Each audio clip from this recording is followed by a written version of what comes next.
ఉమ్. అదొక్క పాయింట్ లక్ష్మి నాకు కొంచెం క్లియర్ గా అనిపించింది. మిగతా కొంచెం అంటే అలా అదే చదువుతూ ఆ ఉంటే పాయింట్లే చెప్తుంటే. చెప్తున్నారు. అంటే ఒక్కొక్క క్యారెక్టరిస్టిక్స్ ఉంటాయని, ఒక్కొక్క రేకి ఒక్కొక్క హెడ్, వాళ్ళు వాళ్ళ గత జన్మల్లో ఏంటి అలా చెప్పారనమాట. అలాగే ఇప్పుడు ఏంటంటే అన్ని సంపూర్ణ స్థితికి అన్నది పరమగురు స్థితి అన్నమాట. అది కూడా చెప్పారు. ఉమ్. అలాగే ఇంకా ఒక్కొక్క రే లో కొన్ని సబ్ డివిజన్స్ 7 సబ్ డివిజన్స్ ఉంటాయని, అందుకనే ఇప్పుడు మ పరమగురువు యొక్క యాస్ట్రల్ బాడీ, మన యాస్ట్రల్ బాడీ ఒకే మ్యాటర్ తో తయారు చేయబడింది గనక ఆ, ఏదైనా చేంజ్ అవును. యాస్ట్రల్ బాడీలో ఉన్నది అందరికీ వర్తిస్తుంది, అందరిలో జరుగుతుంది. అందుకనే అదే విధంగా మెంటల్ ప్లేన్ లో కూడా అందరు మెంటల్ బాడీస్ లో, అంటే అక్కడ హయ్యర్ స్టేజ్ ఫోర్స్ వస్తే ఇది అందరు మెంటల్ బాడీస్ లో కూడా ఆ ఫోర్స్ వస్తూ ఉంటుంది. అలాగా అది ఎలా సాధ్యం? అది ఎలా సాధ్యం అవుతుంది? అందరూ ఎలా ఎఫెక్ట్ అవుతారు ఒక మెంటల్ బాడీలో యాస్ట్రల్ వస్తే ప్లేన్ మిగతా అంతా అంతా? ఒకటే కదా. యాస్ట్రల్ బాడీస్ అందరివి ఒకే మ్యాటర్ తో తయారు చేయబడ్డాయి. కానీ అలాగే కానీ వేరు వేరుగా ఉంటాయి కదా, లెవెల్స్ లేదు వేరు కదా, వేరుగా ఉంటాయి కదా, అదంతా అందరూ లెవెల్ ఉంటాయి. కాదు కాదు. బాడీ వేరైనా ఇప్పుడు చూడు, your consciousness is the world consciousness. నీ చైతన్యం వరల్డ్ చైతన్యం అంటున్నారు. అందుకని వరల్డ్ లో ఎవరిలో ఏ చెత్త గుణం ఉన్నా అది మనందరిలో ఉన్నట్టే. అదంతా మనందరిలోంచి వాళ్ళలోకి వెళ్తోంది. అందుకని వరల్డ్ కాన్షియస్నెస్ మన కాన్షియస్నెస్ అయి ఉంది. అలాగే మనకి ఇప్పుడు మనస్సు అంతే. మనస్సు నేను వేరుగా ఉన్నానని భావిస్తున్నాం కానీ అందరిది ఒక్కటే. ఆ మనస్సు దాని వల్లనే ఎక్కడ ఏ చేంజ్ అయినా ఎఫెక్ట్ మనకి, అంటే ఆ హయ్యర్ ప్లేన్ లో అక్కడ ఏదైనా అయితే మాస్టర్ బాడీలో వాళ్ళు చేసేది మనకి అందరికీ అది వర్తిస్తుంది. ఆ విధంగా చెప్తున్నారంటే మనం అలా ఫీల్ అవుతాం మనం వేరేగా ఉన్నామని. కానీ అందరూ వేరు వేరుగానే, అందరి మెంటల్ అంటే లెవెల్స్ బాడీ వేరుగా ఉంటాయి. వేరుగా ఉండబట్టి మనకి భ్రాంతి పెరిగిపోయింది వేరేగా ఉన్నామని. వేరుగా లేరు. మైండ్ ఈజ్ వన్ అంటారు కదా, మనస్సు ఒకటే. ఎలా అయితే మనస్సు ఒకటే, అయితే అది అందరూ కూడా ఇక్కడ అదే అందరూ మ్యాటర్ ఒకలాగే ఉండాలి తయారు కదా. చేయబడింది. ఆహా, అందరూ ఒకే లెవెల్లో ఉండాలి కదా అలాంటప్పుడు. లెవెల్ వేరు, అక్కడ జరిగే ఎఫెక్ట్ అందరికీ ఉంటుందని చెప్తున్నారు. ఒకే లెవెల్ అని లేదు. ఆ ప్రభావం అందరి మీద ఉంటుంది. ఆస్ట్రల్ ప్లేన్ లో ఎక్కడ ఏ ప్లేస్ లో జరిగిన చేంజ్ అందరి మీద ఉంటుందని చెప్పారు. ఎందుకంటే the matter is one. Same thing mental body. అలాగే మైండ్ ఈజ్ వన్ కదా, మెంటల్ బాడీ మ్యాటర్ అందరిది ఒకటే కనుక ఆ చేంజ్ అందరి బాడీస్ లోకి వస్తుంది అన్నారు.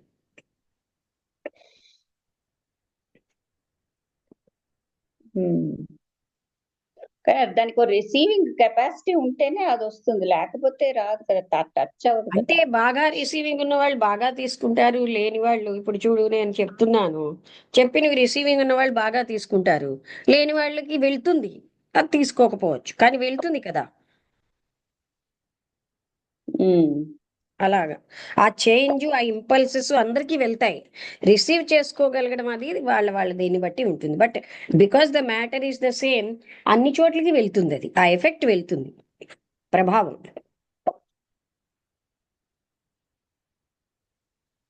రాంబుద్రి గారు, మీరేమైనా మాట్లాడతారా? నమస్తే మేడం, అందరికీ నమస్కారం. నమస్తే. ఆ మేడం, అదే ఉమ్, ఈ యొక్క పరమ గురువుల యొక్క స్థితిని, మళ్ళీ ఈ రేస్ యొక్క ఒక్కొక్క లక్షణానికి ఒక్కొక్క రేస్లో అంటే ఆ గురువులు ఎలా ఇది అనేది చెప్పారు. ఆ అంటే మేడం, ఈ పరిణామ క్రమం అనేది జన్మ జన్మలు తీసుకుంటుంది అని చెప్పారు. అంటే ఈ ఈ ఇప్పుడు దానికి ఒక ప్రాథమిక స్థితి, ఒక పరమ గురువు ప్రాథమిక ఒక స్థితి నుంచి పరమ గురువు వరకు పరిణామ క్రమం ఉంటుంది అని అన్నారు. పరమ గురువు స్థితికి వచ్చినప్పుడు అక్కడ ఇంకా మనము ఏమీ లేదు, అక్కడ చూపించలేని కూడా లోప ఇంకా ఇనిషియేషన్స్ ముందుకు వెళ్ళడం అది ఉంటుంది. అందుకే ఇది ఇటర్నల్ జర్నీ. ఆహా, ఆహా. అంటే అక్కడ లోపాలు సరిదిద్దలేని ఒక స్థితి అంటే ఏర్పడుతుందని అన్నారు పర్ఫెక్షన్ కి కదా. వెళ్తారు. ఏ తప్పు చెయ్యలేని స్టేజ్కి వెళ్ళిపోతారు. ఆహా. అదే మేడం, అంటే ఈ పరిణామ క్రమంలో జన్మలే తీసుకోవాలన్నా, జన్మలు తీసుకోలేకుండా ఒకే జన్మలో కూడా సాధించిన యోగులు ఉన్నారా మేడం పరమగురు స్థాయికి? చాలా జన్మలే తీసుకుంటారంటారు, చాలా వందల జన్మలు అవుతాయట. బా ఆ, వందలు అంటే వేలు ఎంత కూడా అవ్వచ్చు. పరిణామం, అంటే ఒక్కో జన్మకు ఒక్కొక్క సంస్కారాన్ని వదిలించుకుంటూ అలా సంస్కార ఆ, స్థితిని మార్చుకుంటూ ఎందుకంటే వెళ్ళాల్సిందే. మనమే చూస్తున్నామండి ఇప్పుడు. ఒక్కొక్కరికి ఎన్ని ఉమ్, చెప్పనివ్వండి, ఎన్ని సంవత్సరాలైనా ఒక్క గుణం కూడా పెంచుకోలేరు. అది మనం చూస్తున్నాం కదా. ఎందుకు ఎన్ని వేల సంవత్సరాలు ఎందుకు అవుతుందని నాకు చిన్నప్పుడు డౌట్ వచ్చేది. ఇప్పుడు నేను చూస్తూ ఉంటే నాకు అర్థం అవుతుంది. ఎంతో చిన్న గుణమే కానీ అది వాళ్ళు అప్లై తీసుకోలేరు. కొందరు ఈజీగా తీసుకుంటారు వాళ్ళ పరిణామాన్ని బట్టి. పరిణతి లేని వాళ్ళు అది అంటే వాళ్ళకి క్రూడ్ క్వాలిటీస్ ఉంటాయి. గర్వమని, ఆ, అహంకారము, అలాంటి వాళ్ళకి ఒక్క గుణాన్ని వాళ్ళు తీసుకోలేరు. అంటే వాళ్ళ కణాలు అదే స్థూలంగా మేడం. ఉంటాయి. అందుకే వాళ్ళు ఆ ఆ స్థూలంగా ఉండడం వల్ల, సెన్సిటివ్గా లేకపోవడం వల్ల డివైన్ రేస్ వాళ్ళకి వెళ్ళవు. వాళ్ళ మైండే వాళ్ళు డివైన్ అనేసుకుంటారు. మరి ఈ స్థూలంగా ఉన్నప్పుడు అది పరిణామంలో ఈ- భాగం ఆ, అవుతుంది కదా. పరిణామంలో పరిణామంలో భాగం అవుతున్నారు కరెక్టే మేడం. వాళ్ళు అంత స్థూలమైన స్థితిలో ఉన్నప్పుడు ఒక సద్గురువు దగ్గరికి ఎలా చేరుకోగలుగుతున్నారు భౌతికంగా, వాళ్ళకు? శరీరం భౌతికంగా వచ్చినా అది పెద్ద విషయం కాదండి. ఏదో ఆ, ఒక తపన ఎక్కడో ఉండబట్టి వస్తారు. ఏ కానీ ఆ, ఆ, భౌతికంగా వచ్చినంత మాత్రంలో వాళ్ళు ఏమీ తీసుకోలేరు కదా. వాళ్ళలో ఉన్న మెంటల్ బాడీ, ఆ యాస్ట్రల్ బాడీలో ఏమీ కూడా పరిపక్వత లేదు. అంటే ఫిజికల్ ఈ ఘటన అంటే తీసుకోలేదే ఇప్పుడు ఈ హయ్యర్ ఘటన వైబ్రేషన్స్. అంటే ఇప్పుడు ఈ ఘటన ఎందుకు జరుగుతుంది మేడం? అంటే అంత స్థూలంగా గట్టిగా ఉన్న వాళ్ళు బాగుందండి. ఈ పరమ ప్రపంచంలో గురువు. ఎంతమందికో దగ్గర అవుతాం, దూరం అవుతాం కదా. వాళ్ళకి ఇ- ఎప్పుడు కూడా ఇప్పుడు ఒక సద్గురువు నుంచి, ఒక హైలీ ఇవాల్వ్డ్ వాళ్ళ నుంచి అందరికీ బెనిఫిట్ వెళ్తుంది. ఆ ఆ బెనిఫిట్ కొందరు బెనిఫిట్ అవుతుంది. పోల్చుకోగలరు. ఉమ్.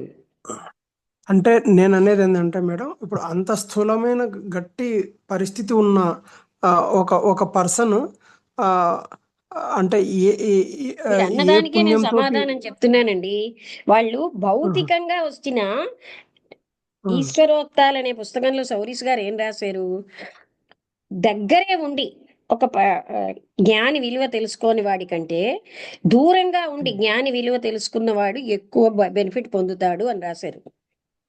ఇక్కడ భౌతిక శరీరం దగ్గర ఉండడం పెద్ద క్రైటీరియా కాదు. ఈ శరీరం ఏంటంటే ఒక చెట్టుకి దగ్గర ఉండొచ్చు, మరొక స్థూలమైన దానికి దేనికైనా దగ్గర ఉండొచ్చు, దాంతో సంబంధం లేదు. తీసుకోగలగలేనిప్పుడు వాళ్ళకి లాభం ఏమి ఉండదు. మన చుట్టుపక్కల ఎన్నో పిల్లులు, అంటే కుక్కలు, జంతువులు ఎన్నో ఉంటాయి కదా. అలా అవును వాళ్ళు మేడం. ఉంటారు, వాళ్ళు ఏం తెలుసుకోరు. ఉమ్. ఏదో కొంత అంటే సంబంధం ఇప్పుడు ఉంటుంది కనుక వస్తారు. కానీ పిల్లికి వచ్చిన పిల్లికి, కుక్కకి, కాకికి మనకి కూడా ఏదో ఎక్కడో ఒక చిన్న సంబంధం ఉంటుంది కనుకే వస్తాయి. కానీ అదేమోని భౌతికంగా వచ్చినంత మాత్రంలో ఆ విలువ తెలుసుకోలేరు కదా. వాళ్ళు అది హయ్యర్ లెవెల్లో అవును. పొందలేరు. ఉమ్, అన్ని హయ్యర్ లెవెల్లోనే జరుగుతాయి పనులు ఇక్కడ. ఉమ్. అదే మేడం, అంటే ఇప్పుడు ఆ, ఈ పరిణామానికి అంటే ఇప్పుడు ఒక జన్మ ఉందంటే ఆ జన్మలో కొంతవరకే పరిణామం అంటే ఒక్కోసారి చాలా లేదండి, అది వాళ్ళ స్లో. యొక్క వినండి, కొంతవరకే అనే హద్దు లేదు. అది మీరు రాంగ్ చెప్తున్నారు. వాళ్ళ తపనని బట్టి వాళ్ళు బాగా ఇప్పుడు ఫస్ట్ రూట్ రేస్ లో పరమ గురువు స్థానానికి వెళ్ళిన వాళ్ళు ఉన్నారు కదా. అది వాళ్ళ యొక్క తపన ప్రయత్నంతో ఇప్పుడు మనం కూడా చూస్తున్నాం కదా. కొంతమంది చాలా ఫాస్ట్ గా ముందుకెళ్తున్నారు, లేటుగా వచ్చినా కూడా.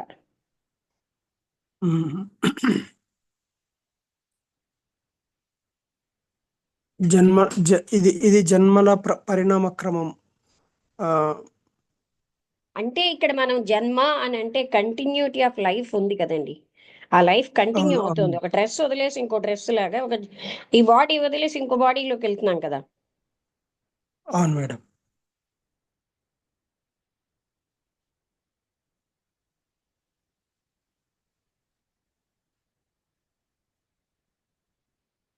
అదే మేడం.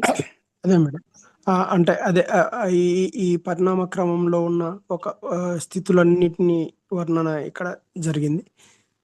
అంటే ఈరోజు తెలుసుకున్నది అంటే అదే మేడం. అంటే ఆధ్యాత్మిక పరిణితి ఇది అంటే అంటే మీరు ఒకటి ఒక్కొక్క చెప్తానండి. ఉమ్, మనకి ఉమ్, ఆ, భౌతిక శరీరం, మానవ శరీరం వచ్చి ఇంకా నాకు మ్యాటరే ఉమ్, ముఖ్యం, బాడీ నేననే ఇల్యూజన్ లో జీవిస్తూ ఉంటే మన పరిణామం స్లోగా అవుతుంది. ఉమ్, మ్యాటర్ నుంచి స్పిరిట్ ప్రయాణం. నాకు మ్యాటర్కి సంబంధించినవి నాకు ముఖ్యం అని, బాడీ నేను అని భావనలో అది పాతుకుపోతే అదొక ఇల్యూషన్ కదా, భ్రాంతి. ఆ భ్రాంతి సత్యం అని బతుకుతూ ఉంటే అది ఎంతో స్లో అయిపోతుంది ఆ పరిణామం. ఉమ్.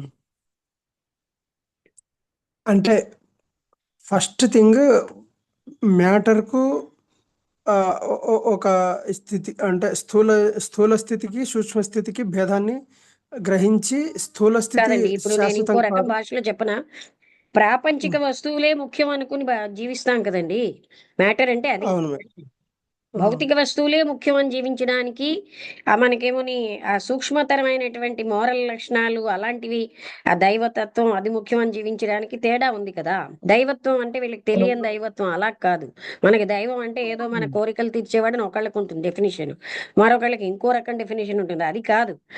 అంటే అది అంతర్నిహితమైన ఒక తపన ఉంటుంది తను అప్లిఫ్ట్ అవ్వాలని. అవును మేడం.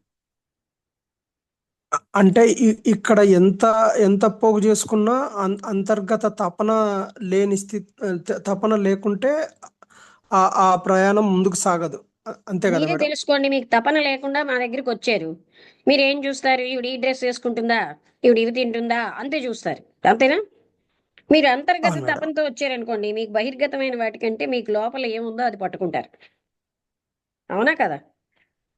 100% మేడం. 100% అందుకని కరెక్ట్. హయ్యర్ ప్లేన్స్ లోనే జరుగుతుంది చేంజ్ అంతా. భౌతిక శరీరంతో మనం ఉన్న ప్లేన్, హయ్యర్ ప్లేన్ వర్క్ అని మొదటి నుంచి చెప్తున్నారు కదా.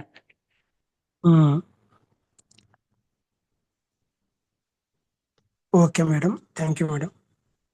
ఓకే అండి, ఇంకా ఎవరైనా మాట్లాడతారా?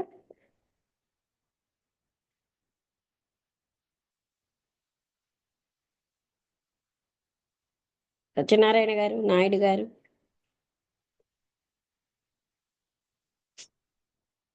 ఇంకెవరైనా మాట్లాడతారా ఏదైనా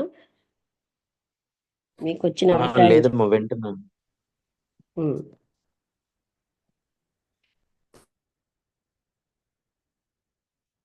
గౌరీ శంకర్ గారు వచ్చారు ఇవాళ, ఏమైనా అర్థమైందా? గౌరీ శంకర్ గారికి అర్థమైందా? అన్మ్యూట్ చేయండి.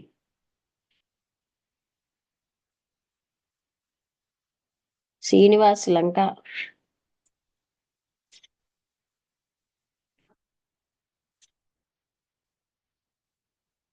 గౌరీ శంకర్ గారు జవాబు చెప్పట్లేదు.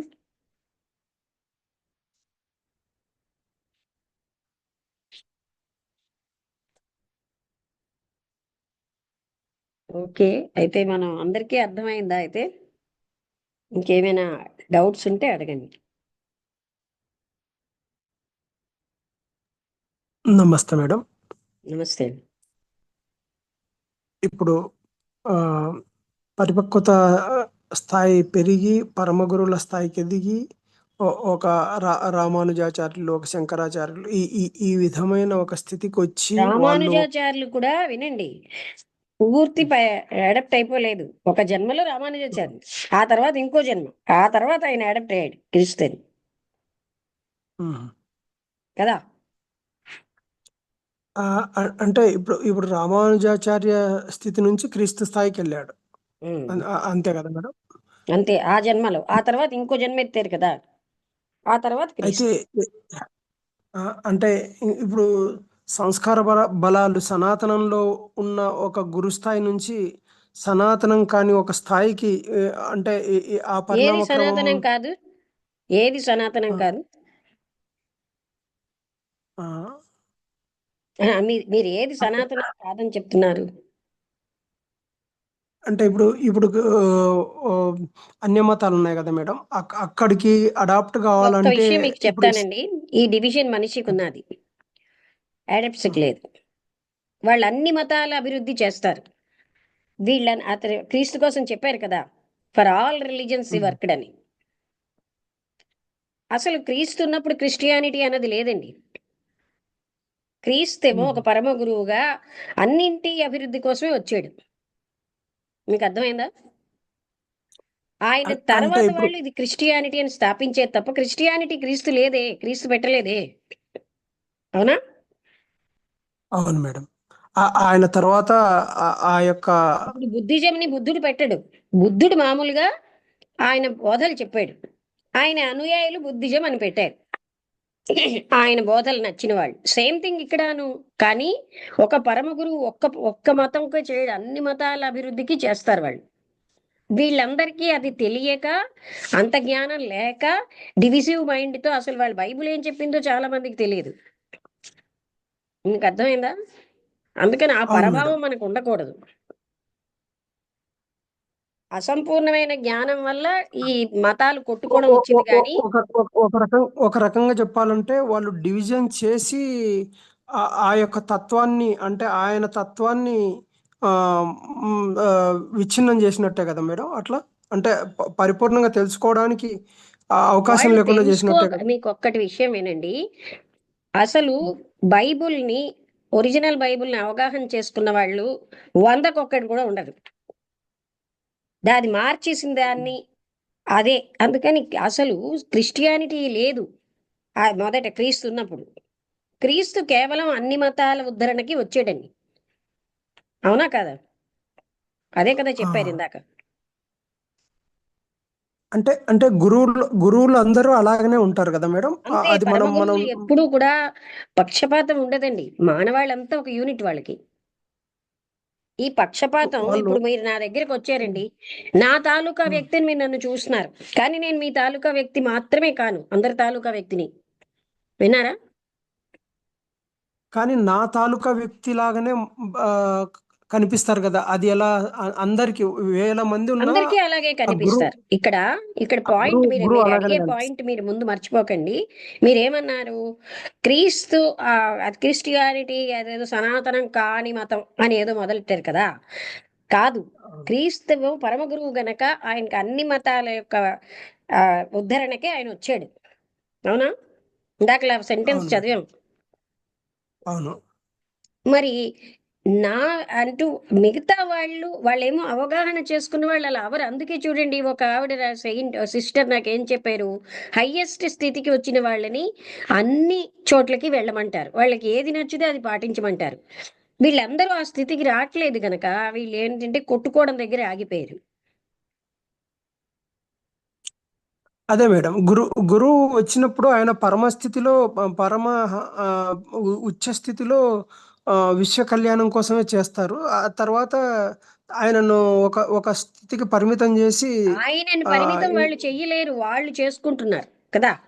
పరమ గురువు పరిమితం అవుతాడండి? మీరు మరీ మాట్లాడతారు కానీ వాళ్ళ మనస్సుల్లో పరిమితం అయ్యాడు, కానీ ఆయన పరిమితం కాదే.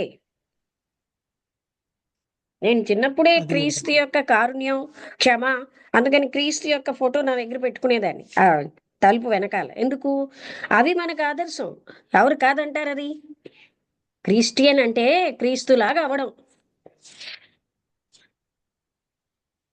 అది మీకు ఒక మతం అర్థమైందా? కిందకి చేసేసారు. అవును మేడం, ఇప్పుడు మతం కిందకి చేసేసారు దాన్ని. అది అది అలాగా. కాదండి, అది వాళ్ళు ఏం చేశారు అనే దాన్ని, అది వాళ్ళ అజ్ఞానం వల్ల కదా.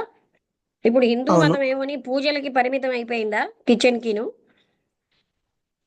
ఆ, ఆ, మాక్సిమం అలాగా. అలాగా అన్ని మతాల్లో డిటీరియేషన్ వస్తోంది. ఏకత్వానుభూతి వదిలేసి, పరమాత్మతత్వం తెలుసుకోవడం వదిలేసి, ఇంట్లో పిండి వంటలు చేసుకోవడం, విగ్రహానికి పూజ చేయడం వరకే ఆగిపోయాం. అదే మేడం, కరెక్ట్ మేడం. వివేకానంద అన్నాడు కదా, Hinduism is really limited to the kitchen అని. పండగ వస్తే ఉమ్. వంటలే మన పని. అన్ని మతాలు డిటీరియేట్ అవుతున్నాయండి అవును ఆచరణీయం. మేడం. అవును మేడం. వాళ్ళకి ఉమ్. ఏంటంటే అజ్ఞానులు కనుక ఇది నాది అయితే. సనాతన ధర్మం అన్నది ఒక మతం కాదు, ఇది ఇది సనాతన ధర్మం. ఇప్పుడు చూడండి, ఎవరో నాగసాధువు చెప్తున్నాడు, ఎవరో ముస్లిమ్స్ అవమానించితే అంటే వాళ్ళు ఆయన టవల్ తీసేసుకుంటే వాడి ఇంటికి వెళ్ళేసరికల్లా వాడి తమ్ముడు చావు బతుకుల్లోకి వెళ్ళిపోయాడు, తల్లి పడిపోయి ఆవిడ చావు బతుకుల్లోకి వెళ్ళిపోయింది. అక్కడ టవల్ ఉంది ఎక్కడ. అయితే అప్పుడు ఎవరో రియలైజ్ చేసి చెప్పాక వాళ్ళ తండ్రి నువ్వు ఎంత పని చేసావు అని ఆయన దగ్గరికి వెళ్ళాక ఆయనతో క్షమాపణ అంటే అప్పుడు ఆయన అన్నాడు, ఇది సనాతన ధర్మం, it is not a religion అని చెప్తాడు ఆయన. అందుకని ఈ డివిజన్స్ లేవు, అందరికీ ప్రాతిపదిక అది. హిందూయిజం అన్నది కాదు, అది సనాతన ధర్మం. అర్థమైందా? అర్థమైంది మేడం, అర్థమైంది మేడం. బ్రిటిష్ వాళ్ళు వచ్చి హిందూస్ అని పిలిచారు, కానీ అంతవరకు హిందూయిజం అని అనేవారు కాదు. అందుకే హిమాలయన్ సెయింట్స్ ఎవరిని అడిగినా మాది సనాతన ధర్మం అని చెప్తారు తప్ప మాది హిందూ ధర్మం అని చెప్పరు. బయట దేశాల్లో ఎక్కువ మన గురించి బయట దేశాల్లో వాళ్ళు చెప్పేది ఏంటంటే హిందూ అనే చెప్తున్నారు మేడం వాళ్ళంతా. అంటే బయట ఏ దేశాలు దేశానికి వెళ్ళినా కాదండి, ఆ వాళ్ళు హిందూ అన్న పదం ఎక్కడి నుంచి, ఇండియా అనే అంటాం కదా, ఏమంటారు? ఉమ్, భారతదేశం అవును అనే మేడం. కంటే ఇండియా అనే అంటారు బయట దేశం వాళ్ళు. అలా ఉమ్, వాళ్ళు అనడం మనకి ఎందుకుట?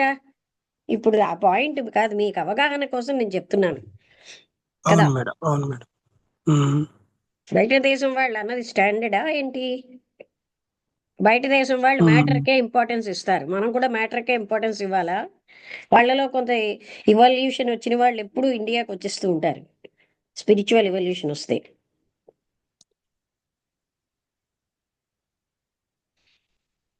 అదే మేడం, మ్యాటర్కి ఇంపార్టెంట్ ఇవ్వకూడదు, కానీ అది ఇవ్వకూడదని ఇంపార్టెంట్ కాదు, ఎలా మీకు ఇక్కడ ఇవ్వకూడదు. అర్థమైందా? మీ మీ యొక్క డెవలప్మెంట్ అంతవరకే ఉన్నప్పుడు, ఇప్పుడు చూడండి ఫిఫ్త్ రూట్ రేస్ లో విగ్రహారాధన అది ఎక్కువగా ఉంటుంది. ఎందుకు? వాళ్ళు అంతకంటే అతీతమైన దైవాన్ని తెలుసుకోలేరు, అందుకనే ఏదో విగ్రహంగానే చూస్తారు. వాళ్ళకి పరిణామం లేదు. పరిణతి వచ్చాక అనంత స్థితిని చూడగలరు. పరిణామం లేని వాళ్ళకి కనబడాలి ఏదో ఒకటి, ఆ కనబడిందే పట్టుకుంటారు, ఇంద్రియాలకి వశమై ఉన్నారు.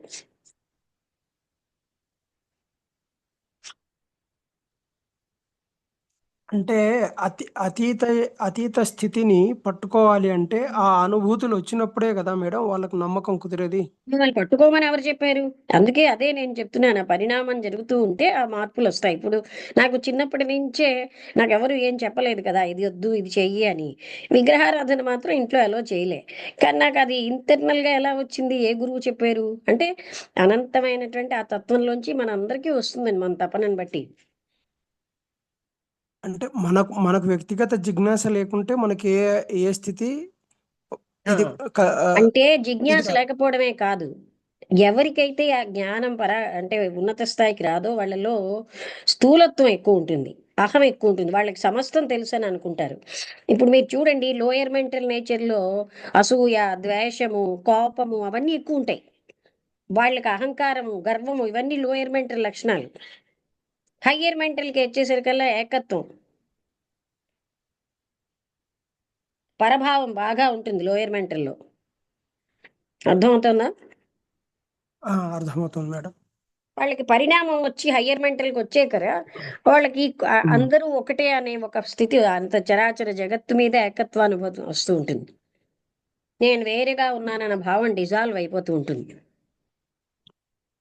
అవును మేడం, ఇప్పుడు అంతర్గత చైతన్యం యొక్క సూక్ష్మ స్థితిని గ్రహించాలి అంటే ఈ ఈ ఈ యొక్క స్థూల స్థితి యొక్క స్థితి నుంచి సూక్ష్మ స్థితి గ్రహించాలి అంటే అంతర్గతంగా జరిగే పరిణామాలను గమనించాలా, లేకపోతే మనకు ఏవి మనకు అవే చెయ్యకండి వస్తాయా? మీరు, అంటే మీలో ఏ తపన ఉందో దాన్ని బట్టే కదా మీరు వెళ్తారు. ఇది చెయ్యమన్నా చెయ్యగలరా మీరు? మిమ్మల్ని ఇప్పుడు న్యూక్లియర్ అంటే ఇన్వెస్టిగేషన్స్ చేయమంటే చేస్తారా? ఏమంటారు? అంటే నా నా నా శక్తిని బట్టే నేను అంతే. ముందుకెళ్ళగలను. అందుకని ఇలా చెయ్యాలి అనేం కాదు. వాళ్ళ లోపల ఉన్న తపనని బట్టి ఇప్పుడు చూడండి, ఒక లోయర్ మెంటల్ నేచర్ వాడిని హయ్యర్ వేలో ప్రవర్తించమంటే చెయ్యగలడా? వాళ్ళెప్పుడు లోయర్ మెంటలే వాళ్ళకి ఎక్కువ ప్రిడామినెంట్ గా ఉంది.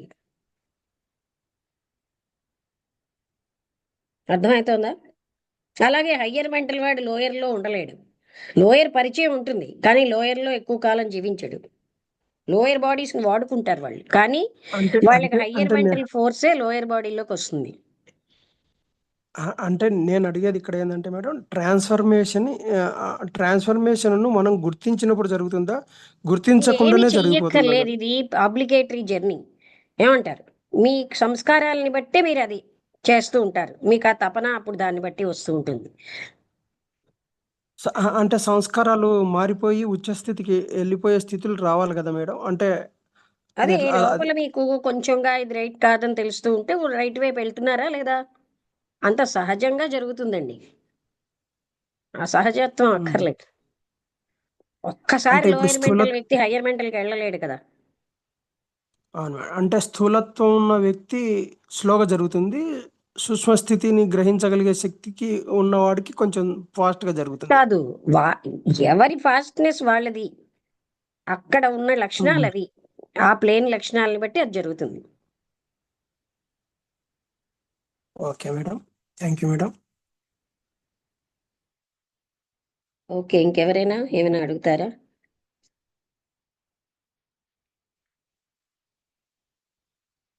అయితే ఇప్పుడు సివియర్ ఇంటెన్స్ డివోషన్, అతను ఎవడు తిన్నాడో ఎవడో ఉండేవాడు కదా, అలాంటి ఇంటెన్స్ డివోషన్ వల్ల కూడా డివోషన్ విజ్డమ్ని పెంచుతుంది. ఇంటెన్స్ డివోషన్ అంటే అందులో ప్రేమ ఉంది, స్వార్థరహిత ప్రేమలో కూడా ఆ విజ్డమ్ పెరుగుతుంది. అంటే అంటే ఇప్పుడు ఇంటెన్స్ డివోషన్ అంటే ఒక ఒక గట్టి ఇంటెన్స్ అంటే అంటే ఒకసారి ఏ చెప్తానండి, తీవ్రతరమైన భక్తి. భక్తి అంటే ఏంటి, ప్రేమ కదా. ఆ తీవ్రమైన అవును. ప్రేమ వల్ల విజ్డమ్ పెరుగుతుంది, తాను ఉండని స్థితికి వెళ్ళిపోతాడు, సర్వసమర్పణ. ఆహా.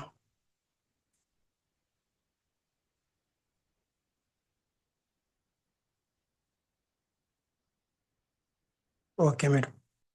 ఓకే, దేంటిది ఇంకెవరైనా ఏమైనా మాట్లాడతారా?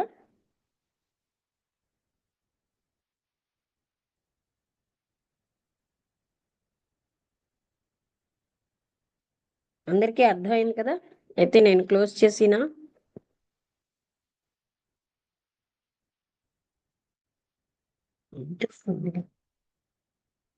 ఓకే అండి, అందరికీ నమస్కారం, నేను క్లోజ్ చేస్తున్నాను.